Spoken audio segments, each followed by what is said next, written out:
and sober living with pride. And that was important. You'll also find in his acknowledgments at the beginning, he has a mention of the Friends of Bill W., which is code language for AA, Bill Wilson, the founder of AA.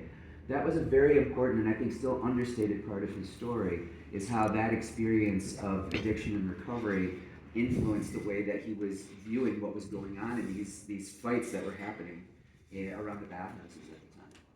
I have a question. Mm-hmm. You just talked about a lot of the issues that Randy had, issues within the community. You talked about drug addiction, you talked about casual sex in the mass house. All those things are still prevalent today. Right. And I was curious to know, what did you make of that and what's going on today? And now we have acts now. So we talk about like a spreader event. Grindr could be a spreader event. That could be a spreader event now. What do you, I was curious to know like the correlations and how did you reconcile with that while writing this book? Because in many ways, a lot of things have changed, but more or less, we're kind of right where we were right when he was going through what he was going through. With some important differences, because we have PrEP now. We have DoxyPEP, which just came online last year.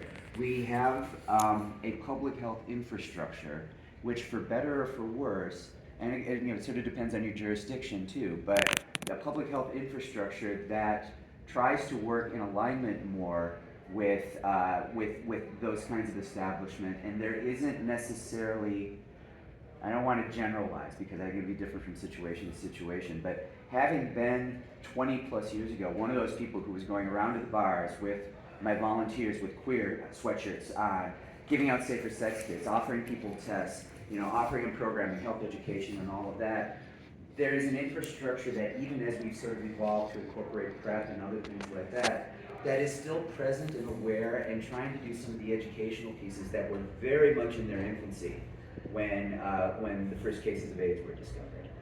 So in the research I was doing before I started on Randy's book, the historical research, I'm pretty sure I found the first ad for VD testing that the Advocate ever ran, and it was in 1976.